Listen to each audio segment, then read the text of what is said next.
think a lot needs to be discussed, and a lot of questions are out there in the public domain, and we want to hear and educate the public as to where we are and what are the issues. So I'm going to indulge, gentlemen, I'm going to indulge you a little bit because I want to make sure that we get as much as possible information from the senator in regarding to this matter on the ruling of the court and where we are at and the way forward. So, Senator Scott Motley, welcome to the program and thank you for joining us.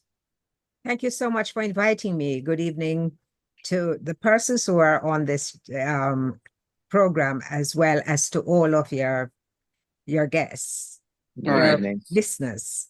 So, Owen, if I kind of focus on Donna a lot and I kind of block out you and Anthony, it's because I really want the public to have an understanding of where we are. And then if you have a question that you want to put to her, then I'll allow you guys to do that as well. So let me start first, Senator, by asking you to just explain to the public where we are in regards to the ruling that was handed down on Friday and what has brought us to where we are at this time. Well, thank you for asking that question. But if you'll forgive me, I want to put it in a context. Please. Because I think that people need to understand the importance of the office of the DPP. I don't know if you were discussing that earlier. Not yet. But what she's able to institute and undertake criminal proceedings against any person at all. So that's her responsibility. Mm-hmm. She can take over and continue any criminal proceedings against anybody. So if somebody is, if it is proceeding in court and somebody else is conducting it, she can step in and do it. And the most important thing, I think, is that she can discontinue at any stage, any matter before the court. So it's really an awesome responsibility. And that is why the Constitution has invested so much time and so much focus on how she's appointed and how her time can be extended. So this particular matter came before the court because it sought to depart from how the DPP's extension is usually given. Remember that her appointment is done by the Governor General in consultation with the Prime Minister and the Leader of Opposition. Her retirement age is 60 years. But she can go beyond that to 65. In order to go beyond that, she has to apply for the extension, and the extension is done again in consultation with the Leader of Opposition and the Prime Minister. In this case before us, what happened is that she had made an application for an extension. She was going to be 60 on September 23rd, 2020. And she applied for the extension to go beyond 60. She applied for 5 years. The opposition objected to an extension.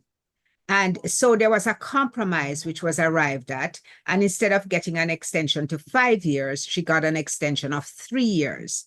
So she was scheduled to demit September 2023. She applied for an extension in January, and that extension was denied by the Public Services Commission on the grounds that the Constitution only allowed one extension, and she had already got that extension. It went to the Prime Minister, and the Prime Minister, acting on legal advice, also denied the extension. So the Minister of Justice then sought to amend the Constitution by extending the retirement age to 70 and allowing her to elect to retire at any time she wanted to before 65.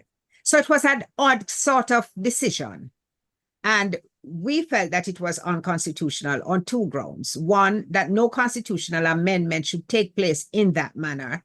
And two, If the court decided that it could take place, it certainly could not apply to this present DPP because she had already, in effect, retired, her retirement age being 60. And the court agreed with that. The court struck down the section which sought to give her the election to continue in office then. The court ruled that increasing the retirement age was fine, and the method and process which was used in the parliament was appropriate because it only needed an ordinary majority. It was not an entrenched clause. So it just needed for the majority of the persons in the House and the majority of the persons in the Senate to agree. But when it came to now, the whole question of her electing to go beyond, what the court said is no, this cannot happen because what it is a device to bypass the requirement under the Constitution that any extension of her tenure would have to be in consultation with the leader of opposition and the Prime Minister, and then the Governor General would be able to do the appointment. So that's the main thrust of it. All right. So a lot of us are confused, and rightly so, because we're not lawyers. But I want you to explain to us, if you will, Senator, why is it that now we're hearing from the government that the DP, because is it then, and let me reframe is it then that the court has declared that the office of the Director of Public Prosecution is vacant at this time? Because what we hear from the government is that no, it's status quo as usual. She goes into office Monday morning and continues as the Director of Public Prosecution. Based on your legal understanding, what has the court stated that should happen? Well, the court has stated that as of September 2023, when her extension came to an end, she held no position. Mm-hmm. So it's not an extension or that the status quo remains. What the court has declared is that the status quo ended in September 2023. So given that, given what the position of the government, are we at a stalemate? Are we, explain to our listeners, are we at what some are calling a constitutional crisis? Well, I need to back up a little bit because the Constitution contemplated something like this happening. That is, and so in a way, what it did was that it safeguarded all of the actions of the Director of Public Prosecutions up to Friday.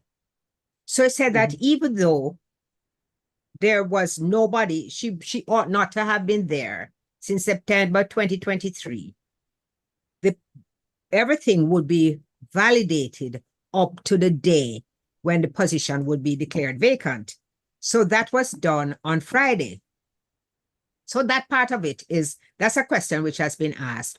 What happens to all the prosecutions and all the things she did since then? And the Constitution had made provision for it. Where we are facing the crisis now is if she goes into office on Monday. Yes. Because there would be no protection and anything that she does would be of no validity. Mm-hmm. The court, there has been a statements coming from persons in the government and who represent the government that they're going to apply for a stay. So in other words, what they would be doing is seeking to preserve the status quo. But the fact of the matter is, in order to go to the court for a stay, there has to be an order which you are asking to be stayed. So for example, if they said, boy, Irie Myrie has to vacate the building now, that would be an order. Mm-hmm. So I could go to court and say, please, state, I am appealing. Don't let Irie Myrie leave the building now until after the appeal has been heard. But this is what we call a declaratory judgment, so that no orders like that were made. What the judges were simply doing was saying, this is the state of the law. So there is no DPP. Now, the DPP ceased to be able to function as of September 2023 when her extension ended, and other related matters were dealt with. So you can't ask for a stay when there's been no order. In other words, they didn't say the DPP has to leave now, today. And then you go into court and say, no, please, we want to appeal your ruling. So therefore, give us the opportunity to go to the Court of Appeal and hear their views on it. So there can be no stay. And the truth of it is that this has long been decided. In Jamaica, during the time when we brought those cases where we challenged the holders of dual citizenship who sat in the parliament, there was that case that it was decided in the Manley Bowen case. Manley Bowen brought a case against Shahini Robinson, who had citizenship in the United States, and they sought a stay, and the court said no. And there have been many, many cases where the court has said we can't grant a stay in declaratory judgments or declaratory proceedings because we're not ordering anything, so we can't stay anything. One of the arguments I see being touted about Senator is that, okay, the DPP could step down at the moment, and then the government could go ahead and have her reinstated again. Is that going down a very slippery slope? I think it is not only going down a very slippery slope, but it would be highly improper. And one would therefore have to ask, what special quality does this DPP have? Why the government would go to such great lengths to bring governance into disrepute in order to have her serve as DPP. Because when you look at the tenure of most DPPs, starting back from Huntley Monroe and those, they really have not gone beyond 10 years. Ms. Llewellyn has been DPP since 2008. And from all her actions, it would suggest to me that she does not believe, and the government shares that view, that there's anybody else in that office who can carry out her duties. This is an indictment on the entire department. You cannot tell me that there are persons she has come out and she has personally congratulated for the way they have handled cases. For one such was a Klansman gang case. That's the most recent one that comes to my mind, when she said how the team did such a great job. And you're telling me that she cannot identify a successor? You know, women of our age, persons of our age, part of what we have as a duty, a role, an obligation, is to mentor young people to step into our place and our space. One of the other, if you have a question, Hilton, Dennis, you can chime in and ask Senator, but I'm really wanting to zone in on her to really get some answers in regards to this. But one of another argument I see going about Senator, and I'm kind of peeved by it, is the fact that many are saying that, oh, the PNP is anti-woman, and it's about the DPP that they want to get out. But I note with a great sense of how would you put it? I know that actually it was 3 female judges who made the ruling, so I'm not sure if that argument really holds water. I think that people are desperate and grasping at all sorts of things to justify their desperation. But do recall that Paula Llewellyn was appointed under the People's National Party. At the time when Paula became DPP, Zayla McCalla became the Chief Justice of Jamaica, and we had a female prime minister. So we have a record. And Jamaica has a record, because Jamaica has, it is well known, the highest number of women in management positions anywhere. So this misogyny card which is being played is quite regrettable and unfortunate. Even in the Senate, we have 4 women out of the 8 persons in opposition. 50% of our Senate positions is held by women. Yeah. It is only a red herring, and only persons who want to be detracted by that will be detracted. All right. I'm just gonna read to you something that just came into to me, that which RJR News is reporting, that Minister of Justice Delroy Chuck said that the government would recommend the appointment of an acting DPP. But I note earlier that the leader of the opposition has pointed out to us something that maybe we didn't know, that there is no PSC in at the moment. So how is that Well, going let me to say this. I think that matter will be addressed, okay. and that the Public Services Commission will be in place by tomorrow morning, and will be able to appoint an acting DPP. And I must tell you that with all the queries which have been directed at me over the weekend, I responded by saying that I hoped that some sober analysis would intervene over the weekend, and that those legal luminaries who support the Jamaica Labour Party would prevail on the Minister of Justice and on the Attorney General and on the Prime Minister to do what is the right thing, which is to uphold the Constitution and the ruling of the court. Mhm.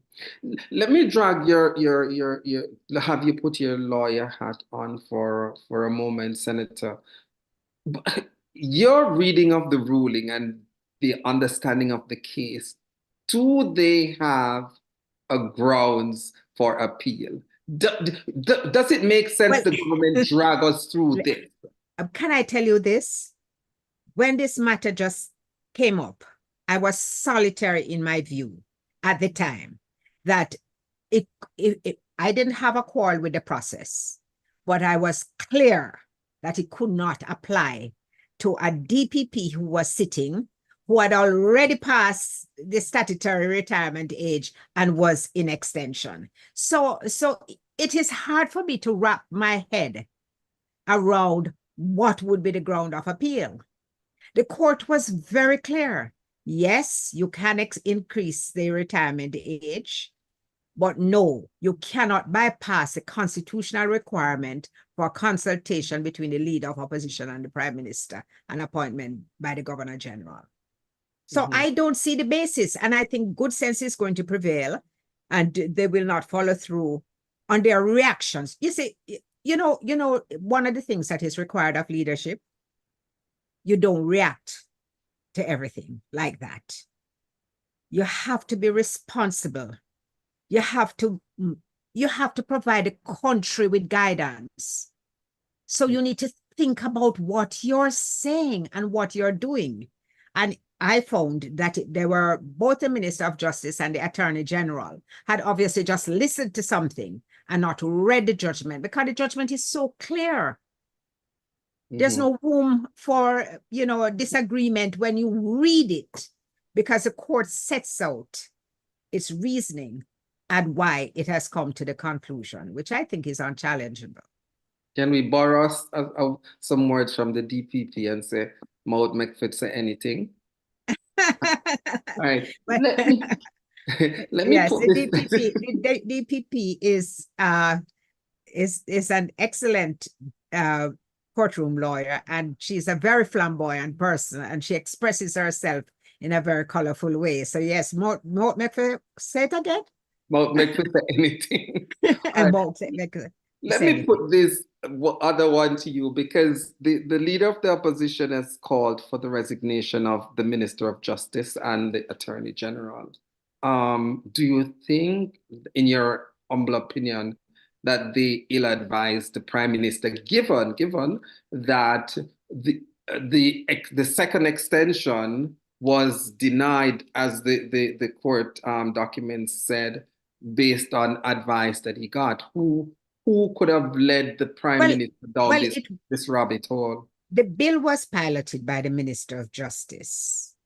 He was a sole speaker in the House of Representatives when it was tabled. I think that is important, which suggests to me that he might not have had much support for the action he was taking. This debate took place on the day of the last sitting of the House prior to the House going on summer recess. It was tabled and taken, meaning that the 7 days, this lying on the table for 7 days was just totally ignored. So you just put it there, you open, you close your debate. So it was not given any sort of, the sort of high degree of scrutiny that you would expect a minister to want to give to a constitutional amendment. It came to the Senate the Friday, the last sitting of the Senate, and again, it was tabled and taken. If I have an advisor who does not see the significance of consultation taking place when you are amending the Constitution, if I have a team who understands that there's a constitutional reform committee which is sitting, and they don't even have the courtesy to say the Constitutional Reform Committee, we are about to make a major amendment to the Constitution, I would not want that person to remain on my team. I'll just speak about the Constitutional Committee, Senator. Why did I stepped into that one, right? I don't know if you were quite observant as I was, because I watched the debate on that amendment, and I noticed with a great sense of awe that the Minister of Legal and Constitutional Affairs left the Parliament at the time of the vote on that amendment. It is instructive to me that she did not vote on that amendment, and I'm going to leave that there. I don't know if you were observant of that, or if you saw that. I am aware that she was not in the room, yes, and right. I'm aware that she did not vote. In my opinion, I think that speaks volume. But let us move on a little bit. This seemingly rush by the government to push bills and amendments through the Parliament is quite, if you ask me, quite very troubling to us as citizens out there looking on. I know they have the majority, and it's something that I've said, it's not because they have the majority mean that they must. What is the PNP's position going forward, given what has taken place? Well, we have always protested it. I'm one of those I'm very vocal against it, because especially, let me speak for the Senate. We are the review chamber. We have a duty and a responsibility to ensure that the legislation that goes out is sound. We need time to consider it. Let me give you an example. The Farms Act, we deliberated on the Farms Act. It went to a joint select committee. We looked at it several times. It goes through all the processes even after it goes to the joint select committee. When we were debating it was when I brought it was Minister Samuda who was piloting the bill. I brought his attention to a clause which I felt should not have been there, and which he agreed that everybody had overlooked, because it was under the section where you had the amnesty. And what it provided is that if during the amnesty you brought in an illegal firearm, and that illegal firearm was capable of being given a firearm license, so it's a 9mm, for example, then you could apply for a firearm license. So you, the illegal holder now, could get legalized by virtue of carrying this illegal gun. And I said, but this is absurd. And everybody agreed that it was absurd, but it had gone through all the processes and you still made an omission like that. Now, what I'm saying is that the chances of that happening is enhanced if you table and take, because you don't have time to peruse the clauses to make sure that they're proper. The Minister of Justice is very fond of that. When the Court of Appeal said that the fines were illegal, he did a validation bill, then he withdrew it. Then he did an amendment to the legislation. So for the first time in the history of my recall, on a Friday, the House met and adjourned. It went to the Senate met, the Senate met and adjourned, the House met and adjourned, and then the Senate had to sit again. And the same thing has happened with the political ombudsman bill. It's the same approach. You come in, you table it, you take it, and you say, well, because I have the majority, I can do anything I want. That is not good governance. And the people of the country and people in the diaspora ought to be concerned about that kind of attitude.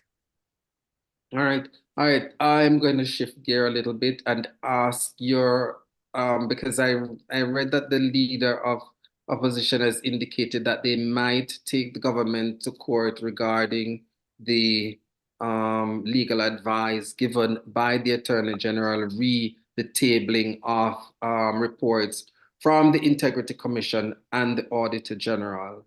On what basis is the PNP considering this? Well, the fact of the matter is, who is the Attorney General responsible to? Is the Attorney General responsible to the Speaker of the House or the Parliament or the government? We are of the view that any kind of advice which is given in relation to the conduct of the Parliament and such a significant decision ought to be shared. What the concern is, what is the reason why you can't share it? You have shared the advice of the Parliamentary Council, who advises Parliament, but you have refused to share the advice of the Attorney General. And you are saying it's privileged. But privilege for whom? Mm-hmm. If the privilege applies to the client, and it goes right back now to the Speaker and the Parliament. And we are insisting that in good governance, for transparency, for accountability, on such a material matter, if you have sought the advice of the Attorney General, then you should table it and everybody should have an opportunity to see what he said. All right.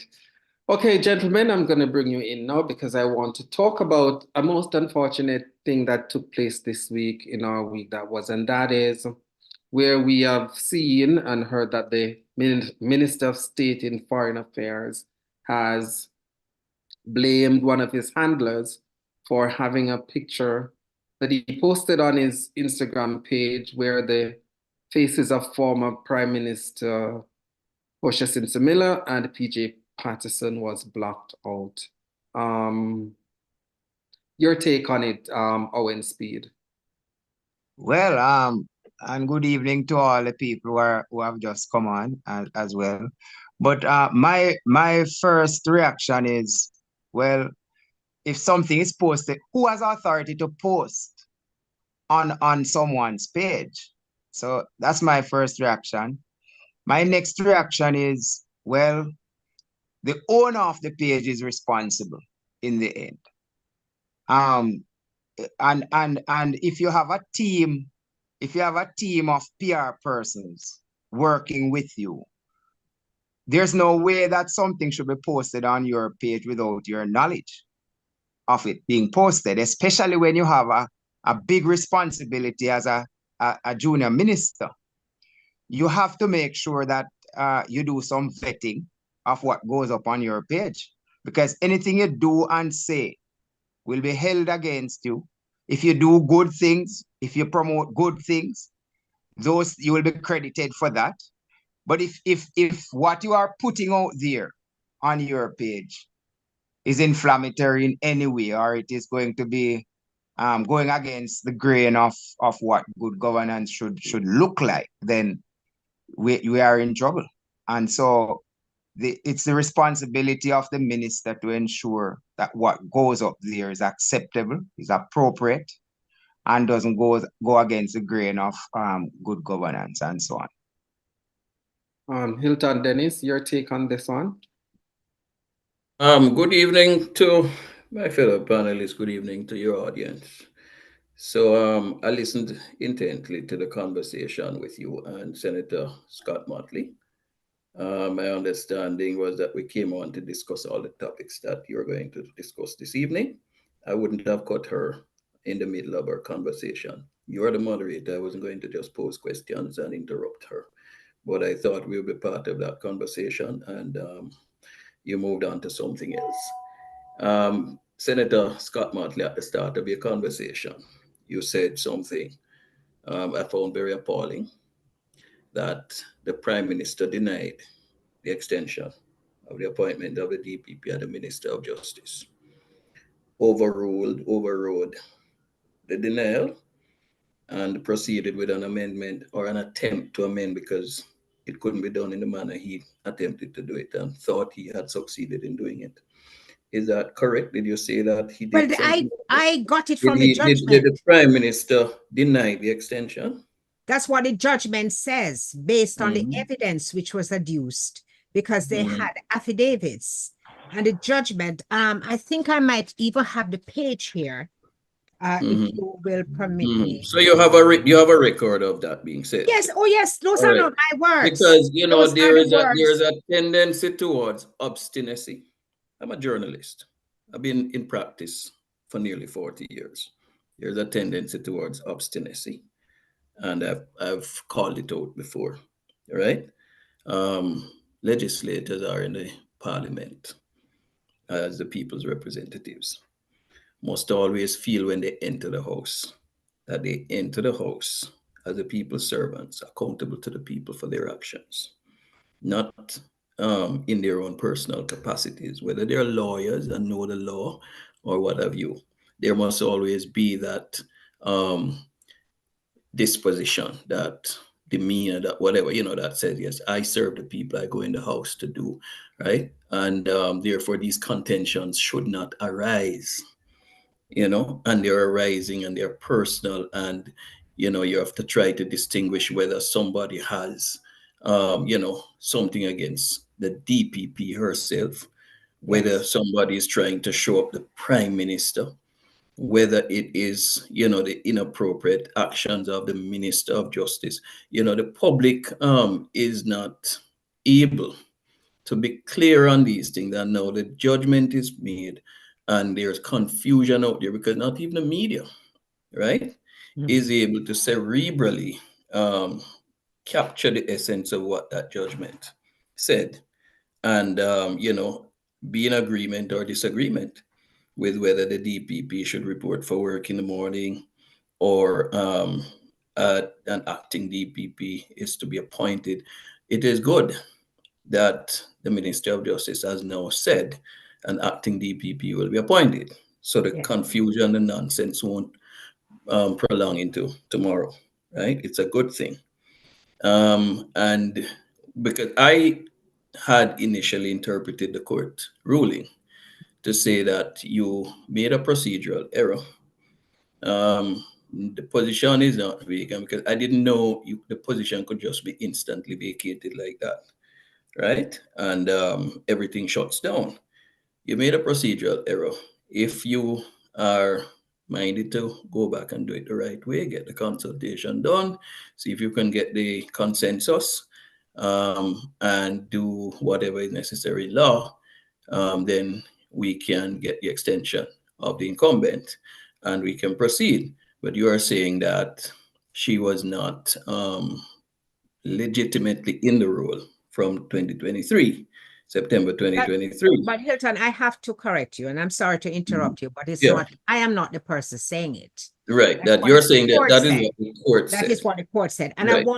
I want to read you exactly what the court said. That the quote was from the judgment, page 48 of the judgment, which quoted the timeline.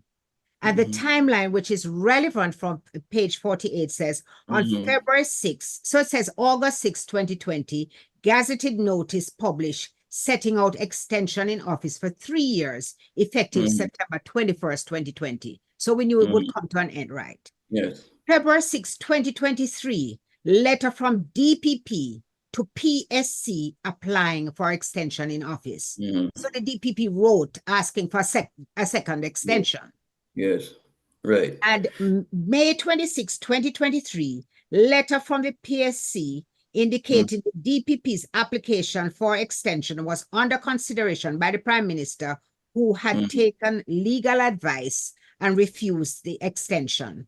And we know from other parts of the judgment that what they were saying is that under the Constitution, it only provided for one extension and not two, and this was going to be a All right. second extension. So Okay. I want to clarify that it is Yes. not My words. It is, No, I'm no. reading this from the judgment. And I would have misstated it that way, but it was said, that from September 2023, whether Right, your words or the judgment said it. right. And I would just reiterate, right? Having said that the legislators go into the parliament on behalf of the people, right? That I don't like when laws are used to bully and intimidate the society. Under rule of law, it's for safe society and orderly society, right? It's not to frighten, intimidate, or any such thing. And whenever I get the sense that that is the approach being taken to legislating, it's something that is bad and should be noted, called out. You understand? So Absolutely. that's my view. I'm not going to stretch it because tomorrow we expect to see something that is right being done, and the process of justice not stalled. So the courts will be able to meet and continue with their work and so on. So that is my take on this matter. Yes. Sorry, let me Share just, your view. if Yeah. I Okay. could, let me just read something that has just come into hand. This is from the Attorney General's chamber, and he has indicated that due to the ambiguity and the consequent uncertainty arising from the full Mhm. court's judgment, in accordance with Section 96(3) of the Constitution, the PSC will be invited to appoint a qualified person to act in the role of the Director of Public Mhm. Prosecution. And after careful consideration of the judgment and in the public interest, the Attorney General will be appealing the full court decision immediately to have the issues resolved and determined by the Court of Appeal. So that's what's going to happen tomorrow. Out My of concern with AG. that though, my concern with that, if I may jump in here, um, I'm hearing that there will be an appointment of a deputy DPP, but there's no timeline to that. Tomorrow morning. No, there, the deputy The DPP. No, process will acting. begin in the morning. What you just read didn't say that. Well, would it be safe then, Senator, to assume that it would be one of the deputies who would be appointed as acting? It would be in fairness, correct? No, I don't think so. No, I No, can't no, I no. can't not give any kind necessarily. of judgment on what this government will do. I don't know. We have Deputy Director of Public Prosecution who are presently appointed. I cannot say that the government will Right, think it appropriate to appoint one of them. They might want to appoint somebody totally different. right, right. We just have to wait and see in the normal course of things, just very much in the same way they had said, oh, but she was deputy speaker, so what's the problem with making her speaker? You could say, but if you have deputy DPPs, why not make them act as Um, DPP? But it doesn't quite work that way with this government. All right. I was okay. Let me get back to this. The Terry Long issue, Senator. I want to hear your take on it. Hilton over didn't bother to comment on that one. no. I said for good order, let me Yeah. go back first to the matter of the DPP. So if Oh, you want me quickly just follow on with it. please, please. I noticed that even in your introduction, you instantly said that the minister had done this. The No, no, minister no, no, said, no, no. I saw what came out in the media because that's where I saw it. He took responsibility and he indicated how it occurred. If you go online, if you go on Instagram, for instance, where most of these interactions occur, many of these accounts, that's what they call them, that are there, they are not operated by the persons whose names those accounts exist in. And from your attempts to interact with the individuals and not getting a response or getting some kind of automated response or something like that. So, what is said is plausible, but since he knows that the possibility existed for mischief, for the kind of mischief that occurred, then he should be prepared for the consequence if it happened. is not something you can just explain away, because it's a very major, grievous act that was done. Protocol, you don't mess with it like that. And what was done, he has to, in the position that he holds, he has to do more than just say, oh, it was just a mischievous functionary who did this. And I have the highest regard for the persons who were affected or whose image was, treated in the manner that they were treated and so on. That's my take on it. All right, Senator. I thought that he should have handled it differently. I didn't think it was sufficient to just say, oh, it's somebody who handles my social media. I think that the way he handled it showed that he didn't understand the significance of what had happened. And I even thought that it rose to a level where even the prime minister should have said, we're sorry, it should not have happened, because these are former prime ministers. It's a disrespect for the office of prime minister, which all of these respectable people hold. And for that to have appeared on the account of a minister, I thought was really despicable. I was taken aback by it because I don't know him to be that sort of person. But you don't know persons in different contexts, and no member of my team could feel that I would be amused by that or it would be okay. They would know that the minute they do that, they have crossed all boundaries and don't come back to work. Don't even give me the opportunity to fire you, because it reflects you and what your standards and what your positions are. So I thought that posting a picture of him hugging up Portia, I thought it was just trivializing the significance of what had taken place, because we are a democracy. Their government, all the prime ministers have mattered and have made a contribution to building this nation who we are. And you can't just wipe them out like that with a flag, an emoji. No, I thought that there was an opportunity for him to demonstrate that he was a true statesman, to signal to the country that he was truly sorry for what happened and that he would take strong action. Not just, oh, I'm not going to make them post for me again. I didn't like it. All right. The other issue we saw coming out this week in Jamaica was quite a bit of violence in our schools, and several schools were canceled on Friday because they wanted to kind of cauterize what was happening. Let me start with you, Owen Speed, former principal and former JTA president. Is there a breakdown in leadership in our schools? Is there a breakdown in leadership in the ministry? How do we let me start with, how do we fix it? How do we fix it? Well, you have different types of fix. Prevention is better than cure, but at the same time, the people who are culpable, if we can find them, should be brought to some sort of to face some sort of consequence. But I've been an advocate for a social and emotional intelligence program to be put into the school system at all levels. In fact, in the curriculum, Honorable PJ Patterson mentioned some years ago the values and attitude program. I don't think that got enough sustenance. I don't think many people bought into it and so on.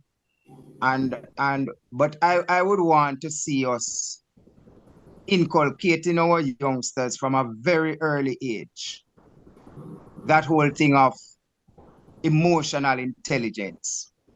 I was looking at an article just recently, and I found out that because when you look at the causes, the causes of some of these flare-ups at the bus terminus and that kind of thing.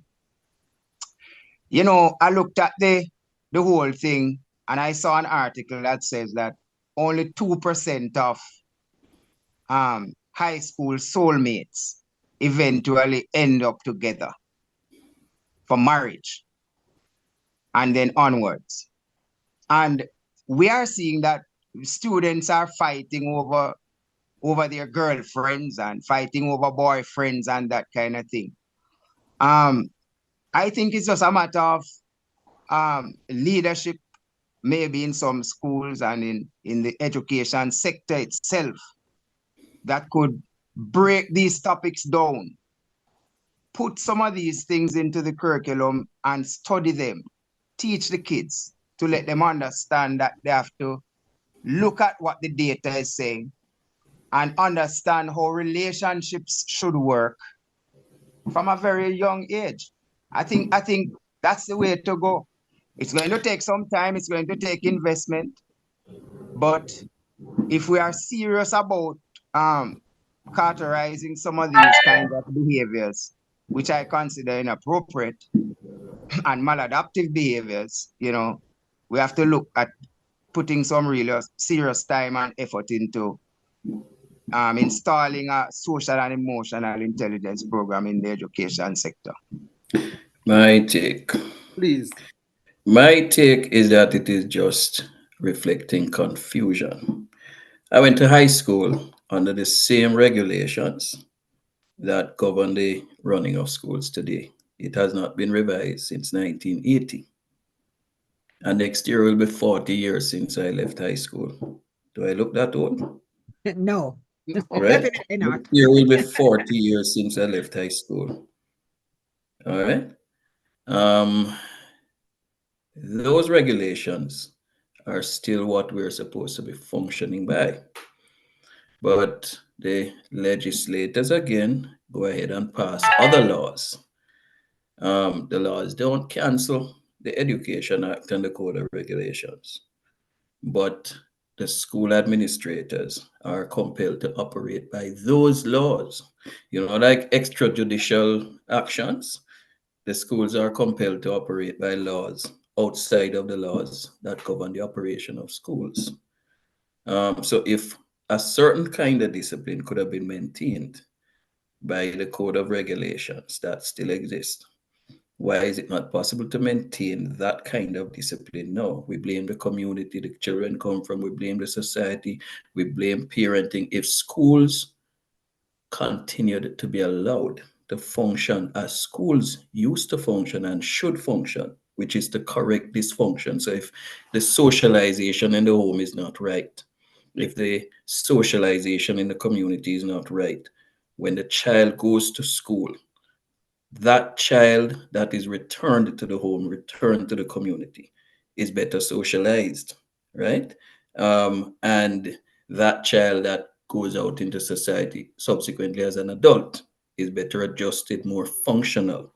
But schools are not allowed. No political leader, no prime minister should need to intervene with a values and attitudes program if schools were able to operate how they should. So let me tell you what's happening, because I went to give back. I went to Jamaica College, and about a decade or so ago, I went back to teach history, give back to my school, right? It wasn't for the money. I spent about 3 years there. And in the course of that 3 years, there were 40 boys who were put up for expulsion. They come into the school by way of GSAT, high grades. They come into the school through the grade 9 achievement test. They come into the school as recruits for athletics. And their performance, their academic performance, which is supposed to be priority, quickly declines. In that set of boys, the average performance percentage grade was about 10%. Right? So a cohort of 40 boys, the board was going to expel them. So they come to the end of their ropes with these boys. And a wise person on the board recommended a special program called Fifth Form Enrichment, which I interpreted as a boot camp sort of program. I designed it as, so these boys were at the age to go into fifth form or grade 10, right? A grade 11. I designed it as an evening shift. JC does not have double shift. I designed it as an evening shift boot camp where the boys would come in at midday after the regular school had its break. So they would get no break because they should refresh themselves or whatever before they come to school. They have a certain time to get into the campus or they won't be let in. They go to one homeroom and their teachers come to them at that homeroom. They don't change room except for subjects like IT, which are lab subjects. We go through the things that, here they're talking about civics should be reintroduced in school and so on, right? Respect for national symbols, the anthem, the pledge, whatever. We start off every day with that. We had two mentors who came in. One of them was Michael Burke, a historian, an old boy. Another was a businessman who had dropped out of high school. He heads now the big Jamaica Broilers group, Mr. Robert Levy. And they came in um, twice a week and spoke with these boys. And they did other interventions. The boys got summer employment and so on. But significantly, at the end of the first midterm, that average moved from 10% to every boy averaging over 50%. And at the end of the school year, every boy was eligible to sit at least 5 CXCs and passed at least 3. Boys went on to sixth form. Boys have gone to university, right? But they were supposed to be failures who were going to be kicked out. But it was a boot camp, rigid drill, rigid thing, right? And if they slipped, then they would be out. The parents were brought in, were made to understand. So when I saw this, my instant recommendation was emergency legislation for a collect and correct program that would be coordinated between the JCF, JDF, National Parent Teachers Association, and the Jamaica Umbrella Group of Churches. The tragedy is that teachers, as I said, the schools have the education code of regulations. It has not changed, but other laws are being used to restrain the school leadership and restrain teachers. Teachers could judiciously stop fights. They could judiciously apply force, not, as I said, judicious is a key word, right? Which the education code allows, and break up the fight. They could get these youngsters before the board and all those things if necessary. But you have Sissoko. The moment a teacher barely touches a student, no, right? Sissoko is on the school campus to press charges for assault. All right? I don't know where that came from. But You have Hilton, children. Hold on. You have children's advocate, no? And then I'm sure that directive comes through the Ministry of Justice. The Ministry of Education adopts it. Children's advocate is the leading voice, right? I would say to the children, when I'm teaching, right? I would say to the youngsters, you have rights, but rights come with responsibility. And I say the same thing to their parents. You don't have rights in isolation of your responsibility, right? And if you don't act responsible, there are consequences for your action. So I would make sure that the balance is understood. You don't just have rights. So you see people in the community, what is happening in the school, microcosm, micro, macro. You see people in the community taking on armed policemen. If you understand what law enforcement is, no police not supposed to be grabbing, pulling, shoving. They're supposed to use whatever force is necessary to restrain, right? And to arrest whichever suspect, right? They have an interest in. You're not supposed to see 10 police men and women hauling and pulling and whatever, one person, but the politician who will step in and give those people rights, make the police hesitant and look stupid and look like they're untrained or not properly trained, and we criticize them. But it's the political interference that creates the confusion and causes the problem. The school leadership, the teachers, right, are intimidated, right, by these new prescriptions, these new things that are introduced, right, that do not relate to the education code of regulation. And they stand there and watch the students literally kill each other, right? And All that's right. not good. Mr. And Speed is here. He's a principal, and I want him to be honest and to speak the truth. If he knows the education code of regulations, they will not intervene because of what is done to them in front of the students to appease the parents. This is political populism that's before I have causing it Mr. to look like Before I it have can Mr. be.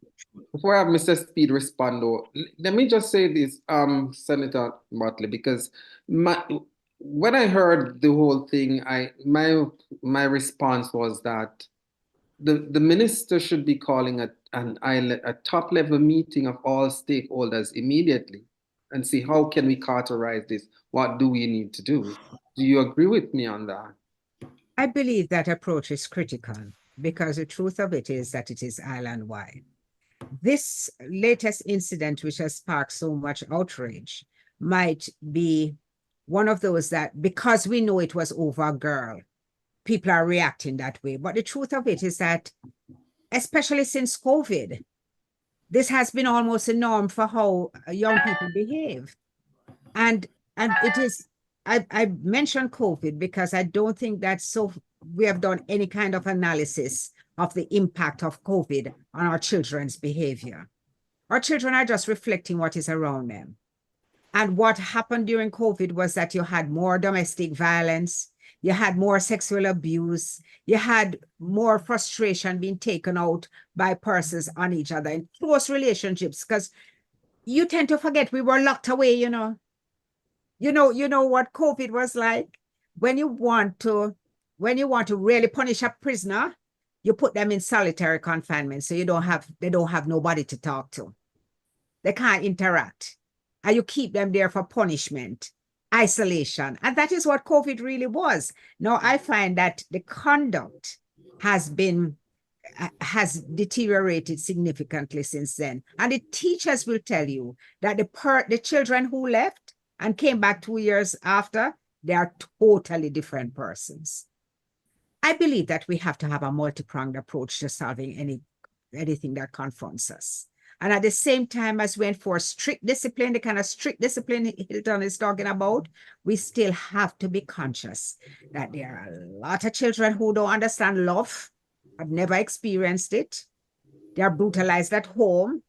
They are abused at home. Can I just interrupt it? It is exactly love that was displayed in that enrichment program that got the And results. It was not that's any strict discipline, right. But kind of. 'Cause you notice I didn't mention corporal punishment and so on. So no, I'm not I don't talking about advocate for corporal. that. But when you brought in COVID, because a lot of us have leaned on COVID as a cause of compounding of a problem is one thing, but the problem was there before. The Oh, problem of indiscipline, absolutely. violence among students and so on. We had an initiative, right, as Old Boys of Jamaica College. We formed a partnership with other Old Boys Association to end violence that used to occur at champs, when champs came around, boys and girls champs, or right? It was very bad. That's long before COVID. And we And started, I'm not blaming so COVID, yeah, but I'm trying to right, say that COVID exaggerated it. right. But And what do the not point is, dilute the point that oh the no, administrators and the teachers are intimidated, no, I right? am not going, I'm leaving that Because point. no, it I'm, can't be I'm ignored, leaving that point Leave it to I'm Owen leaving that Speed. point entirely to you, Hilton. Entirely to you. Yeah. I am going in another direction. You have made a Okay. point. All right. All And right. I want All to right. say that we Yeah. need to bring up our children in a much more loving environment. And we need Yes. to give them the kind of attention which they got through your program. Yes. But again, the balance in the society is the spiritual. So the church has played its role, Sunday school and other programs, boys club and things, other things that I was involved with. You know, the church has played its role. So the loving environment, what's lacking in the home, because I said the school closes the dysfunctional gap. The church closes the gap in terms of, love, affection, attention, affirmation, and so on. So there are institutions that have roles in the society and play them. It's not parents alone. You understand? Parents I are agree. first contact. But many children, if we want to talk about parenting, are being raised in single parent homes by mothers, the boys who are killing off each other, because mostly men are dying in the violence, boys are dying in the violence, right? Who are out of control very early. They're coming out of single parent homes with mothers, Well, I'm not right? going to blame. I'm not going to blame mothers No, because no, no, but in the that same, is who single parent. We're not blaming, we're yeah, speaking of a but reality. in the We're same speaking of way, a reality. We're not when you blaming either see mothers or fathers. when you see Olympics and you see champs, which is what you see the Mm, men and the women rushing to their mothers. So mm-hmm, it's complex. There is no mm-hmm, way that on a program mm-hmm, such as this we can mm-hmm. identify all the problems. That's why we Okay, are in the state that we are, because we okay, have to understand the okay, complexity of the problems okay. that challenge us But you daily. can't take away But control but from the but I leadership am of also, schools I and then just want to expect say them to be one accountable. other thing. You have to look at the mental health issues that are affecting some of these children. Mm-hmm, When Dr. Freddie Hicklin had said that 70% of the population suffers from some kind of personality disorder, we were mm-hmm. all very offended. Because we have a very But, confused society. but at the confusion There's a sometimes, confusion, and it's rooted in our So political one culture. second, Hilton. the I want confusion I'm sometimes sorry. comes from the Yes, mental health issues, which a lot yes. of young people suffer, and then they are punished because of it, because they're told that, oh, they're always disturbing the class, and they don't get the level of attention they need when they need a different kind of attention. Mm, And I'm only raising this because I know that all the other issues we have raised have been looked at on a daily basis. The indiscipline, the lack of mhm. parenting, but I But if the also want mental us to health change issue the is the mental health. mental health issue is either congenital or environmental. If it's not congenital, you talk about the young people, and I say it's confusion in the society, that the culture of the society, right, is responsible for. And I It's don't not agree with you. congenital; they don't born crazy, so it's environmental. What in the environment is making our young people crazy, you know they're loose, they're let go. It's just like we can look at smoking now. Every other youngster smokes weed, to. not just in Jamaica but in other societies, right? We have liberalized a lot of things that, if they understood before, they had that freedom, right? The Mhm. rights and the responsibility we understood before, then we would have better results. All right, But can I I'm make going one to. last point? I know Yeah. that you need to move on, but I want to make one last point about what disturbed me with the Mhm. fight over the girl, because it almost made it seem like she was property. You Mhm, understand what I mean? Mhm. Like, mhm. this is my property and nobody else supposed to have my property. And I wanted to put that in the mix as to how we socialize our young men. Yeah, Mm. definitely. All right. I know Owen Speed, you wanted to respond to a couple of things that Hilton had said. I'm going to give you 2 minutes for that because I have two more topics that I want to cover and I'm almost out of time. All right. So Hilton has strengthened my point by mentioning the program that he said he put these youngsters in, and then their scores went up and so on. All of that is just simply a change of attitude. Mhm. And no, and they valued the thing a little bit more because of that program. So it's values and attitude program, just the same. It's social and emotional intelligence that you have heightened when you conducted that program with those guys, right? So you have strengthened my point. In terms of how teachers could have gone in back in the day and just quash some fights, a lot is different now. We used to fight fist to fist. Yeah. The most we would probably draw for is a ground guard, as we used to call it in the country, rockstone.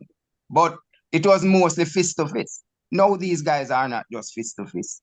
So teachers have to be mindful. They have a family too. The teachers have a family. They have to live. They have to live for their kids. So they can't just thrust themselves into in the middle of two people fighting, because they have to look closely at what they have in their hands and that kind of thing. Most fights now you see going on, stabbings going on in the midst of what is happening. So teachers have to be mindful. True, Hilton, I agree with you that the kids nowadays are only taught that they have rights, but there is nothing from the side of responsibilities. We are not talking to them enough about their responsibilities. And these kids nowadays, I don't know if force can be the thing that is going to get them, because they will rebel and they will behave even worse. So, But the contradiction, Owen. hold on, and a lot of things have changed over the years too, because they are even more exposed to certain things. We used to be outside playing cricket or playing dandy shandy with the girls and all sorts of things. These fellows now, they are tuned into their phone and all sorts of things. They're exposed to everything that comes up on social media, including gang warfare and everything else. But if what you're saying holds true, right? For when they go to school, what they play out at school, they play it out in the home too. You are a parent.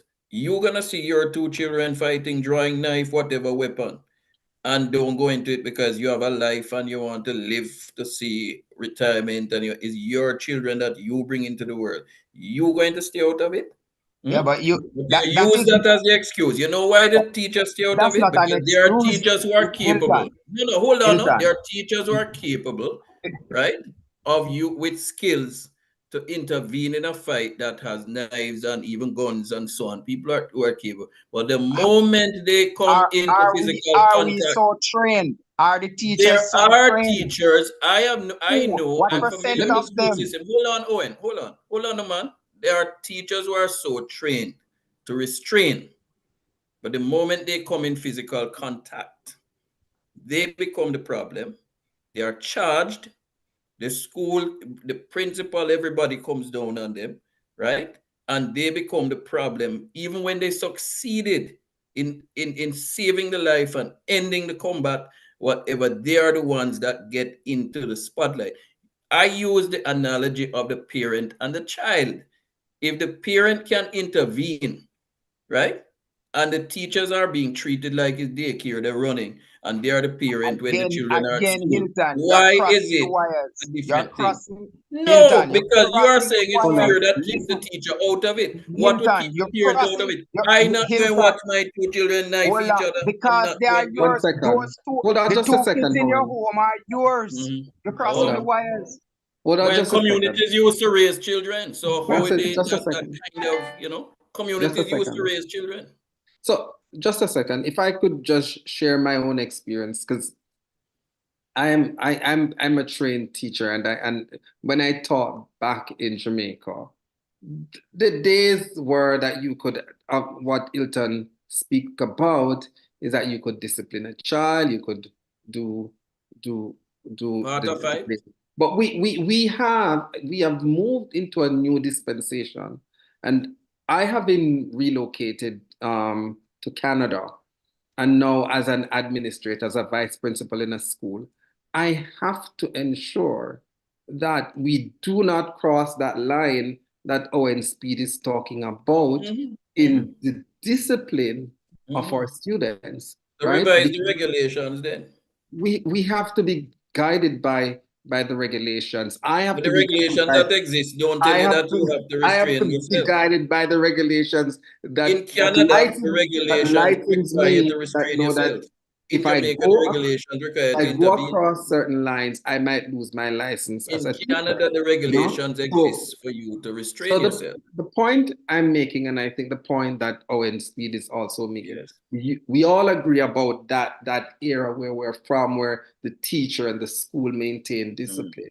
But we have to also ensure that we do not cross that line that will get us into And many into more will have to suffer, and many more will have to die all right. because they I'm leave the I contradictory but the regulations. other point I want to make as well, and it's a point that Donna Scott Motley speaks about, and she's talk about the mental health. And part of the training that I have gotten here is what we call trauma informed, so that we look at the issues that affect our children from the perspective of the trauma that they have been through, and that Yes, we do not yes, at the school, and we do not at the yes, school continue that yes. trauma by the And way we we invent all kinds of no, dysfunction one and second. we By the way, intellectualize the one second, problem. Hilton. I am Yes. by the way we re-traumatize them. because Uh-huh. they should see from coming to us at school is that we are the loving parent that is not going to give the boof back the boof back. All right. Mhm. So I just wanted to put that out there. But I'm moving quickly because I'm way out of time. And given that we're starting it, and I know Donna and I might not want to comment on this one, but shake up apparently that is going to be happening in the JLP. They have been summoned to Belmont Court, Oh, she was and coming. Yeah. and Thanks, Hilton. and what do you think? Just give me what you think might happen, what you think should happen.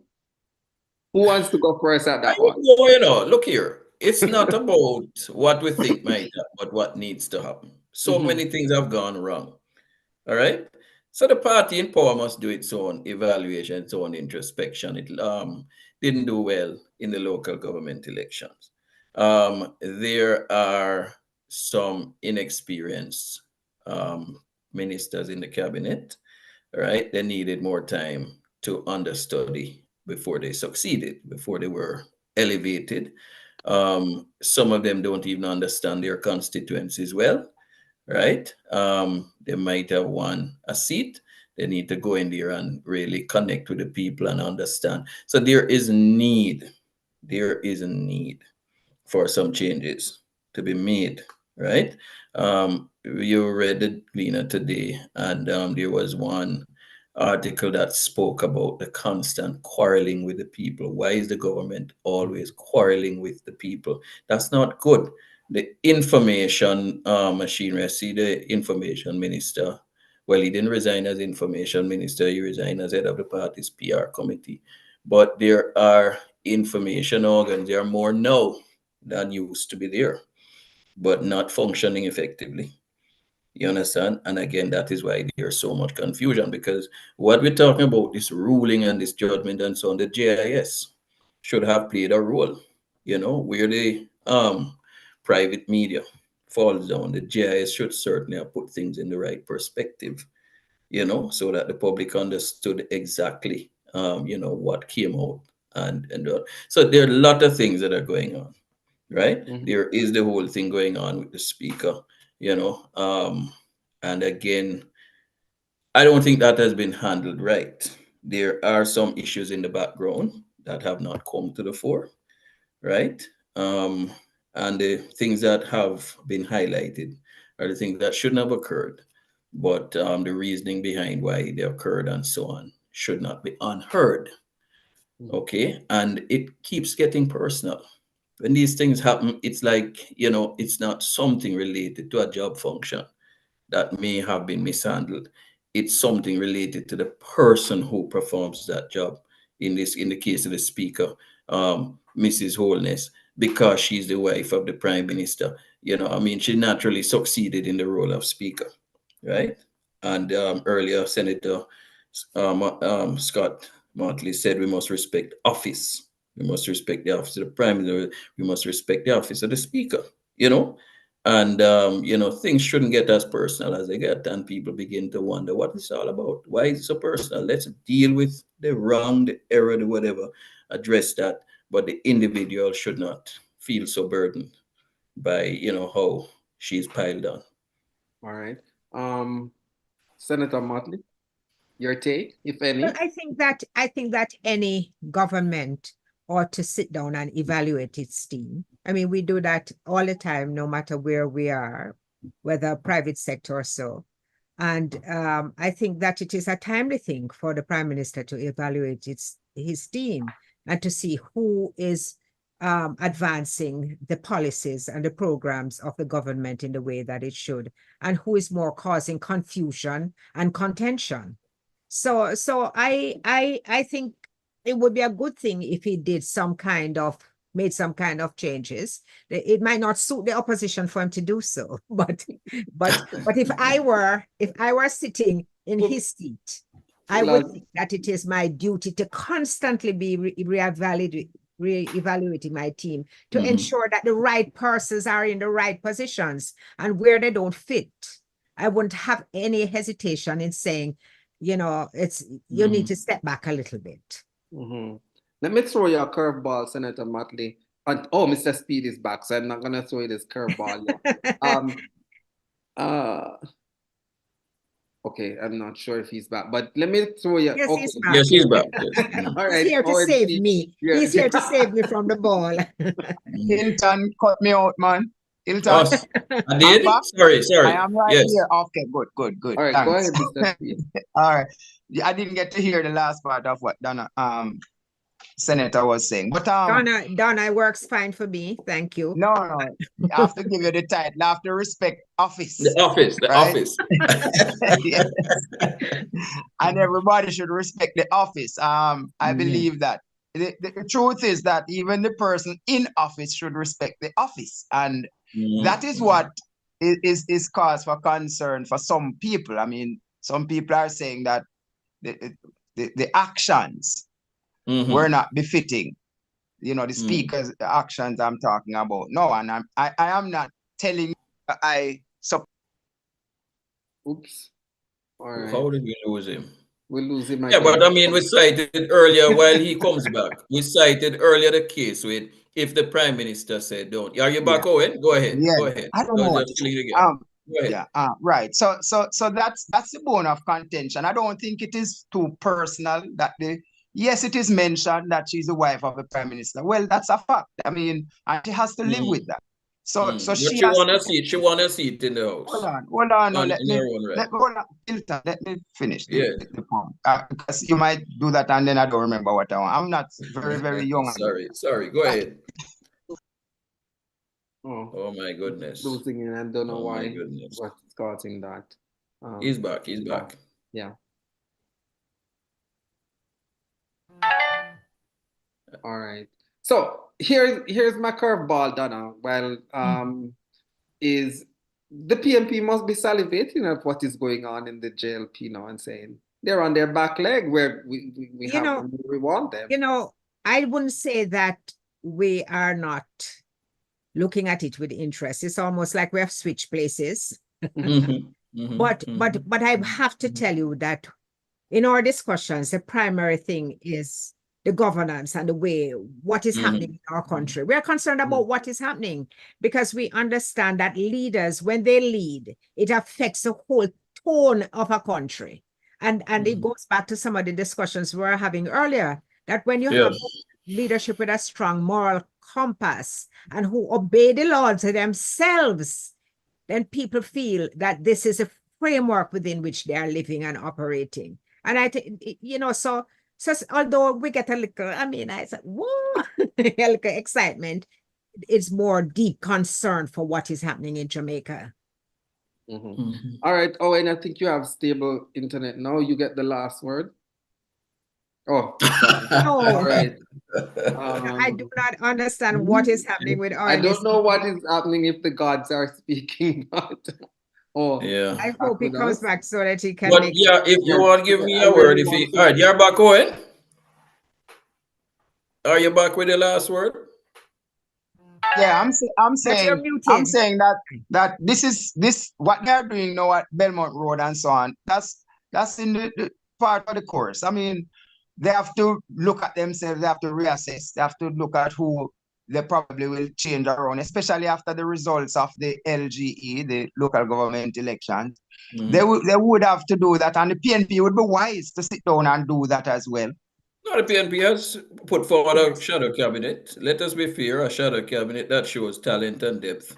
Give credit where it is due, right? So whatever the governing party does must doesn't seem respond appropriately to that, match that.